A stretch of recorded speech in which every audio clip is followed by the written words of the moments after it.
Non mais ça va en fait. Vas-y, accélère. Bah, poursuivre ces moteurs là. Mais en vrai, la grande chèvre dorée d'Italie.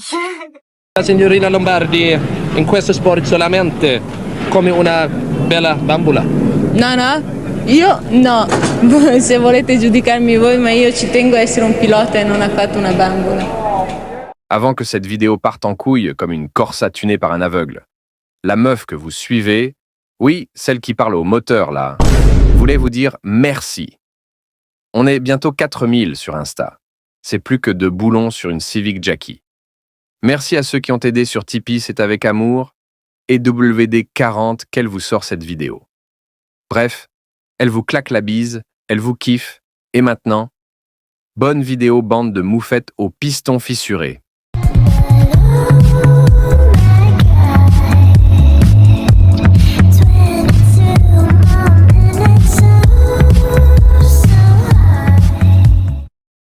Bon, aujourd'hui on va parler d'une pilote qui a foutu un gros doigt d'honneur aux conventions, roulé sur les préjugés comme sur un vibreur et collé des roustes aux mecs qui étaient persuadés que la place de la femme c'était sur le côté passager. La place de la femme c'est la cuisine. Fâchez-vous comme vous voulez, je m'en fous. Alors mesdames, asseyez-vous sur votre trône parce qu'aujourd'hui on parle de vous. En 1941, Maria Grazia Lombardi naît dans un bled où la seule course qu'on connaît, c'est celle du dimanche matin pour aller récupérer du pain frais. Son daron est boucher, donc autant dire qu'elle grandit entourée de bidoches, de couteaux et de mecs bourrés qui racontent des conneries à longueur de journée. Mais au lieu de découper du steak, elle préférait découper du chrono. Première course locale, premier podium, et très vite, elle se rend compte qu'elle a un truc que les autres n'ont pas. Un talent brut, un sang-froid, et surtout, je dis bien surtout, une tolérance zéro à ceux qui pensent qu'elle n'a rien à faire là. D'accord, et vous vous demandez sûrement, mais qu'est-ce qu'elle fait là, celle-là ? À cette époque-là, les gens la voyaient comme le bouton noir, mais en fait, c'était l'étoile brillante. Même moi, je crois que je vole. Regarde la vitesse. Subhanallah, la puissance. Que la puissance. Et là, ça commence fort. La Formule 3. C'est déjà un sacré merdier, mais elle s'en fout. Elle aligne les mecs comme dans un jeu de quilles. Et tout ça avec une voiture qui a plus de chances de te tuer que de te faire gagner. Et puis notre chère Léla passe en Formule 5000. Si la F3 était une bagarre de rue, la F5000 est une baston de hooligans un soir de derby. Des moteurs V8 gavés aux hormones, des châssis plus fragiles qu'un joueur de FIFA après une défaite, et notre chère Léla est en mode patronne qui fout des raclés, tout simplement. Et en 1974, Léla frappe à la porte de la F1.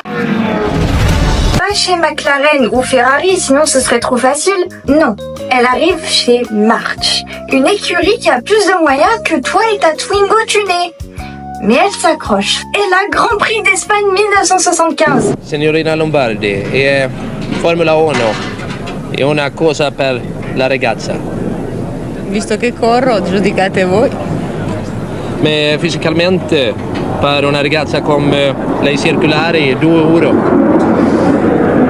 Per me, io corro, non mi sento né stanca né affaticata, perché forse è una questione di allenamento, di giusto allenamento. C'est-à-dire pluie, bordel, drapeau rouge. Pourquoi t'as des casseroles sur des vélos en l'air? Mais elle finit quand même dans les points. Quand je vous ai dit que c'était une reine, la grande chèvre dorée d'Italie, la vraie, Léla est la première et unique femme à gagner des points en Formule 1. Un exploit tellement rare que même les légendes urbaines sur la PS2 buggée de ton cousin sont plus crédibles.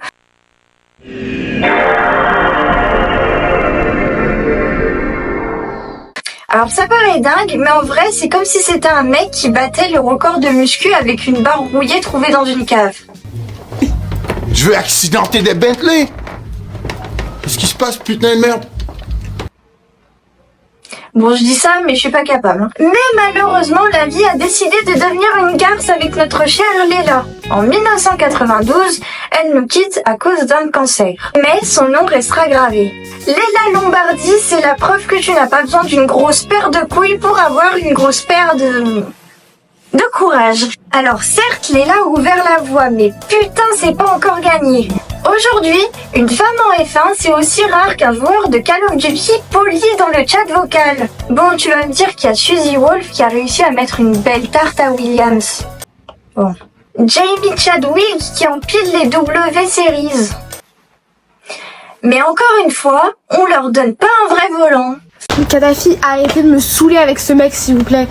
Tout mon respect, reposez en paix, Kadhafi. Femme au volant, accident troublant. Dis-le dans la caméra, dis-le. Femme à lunettes. Pourtant, quand Sarah Florch s'est envolée en mode Team Rocket à Macao,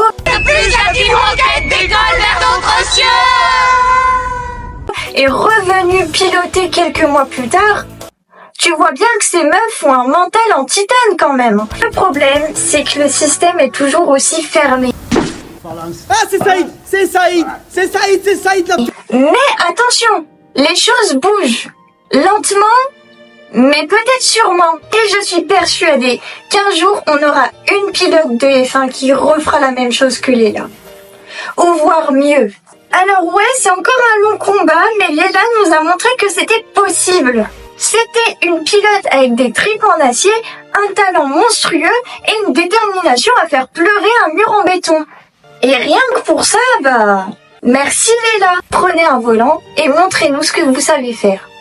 Bon, je suis sympa, on va pas faire de créneau parce que, mais montrez-nous votre vitesse.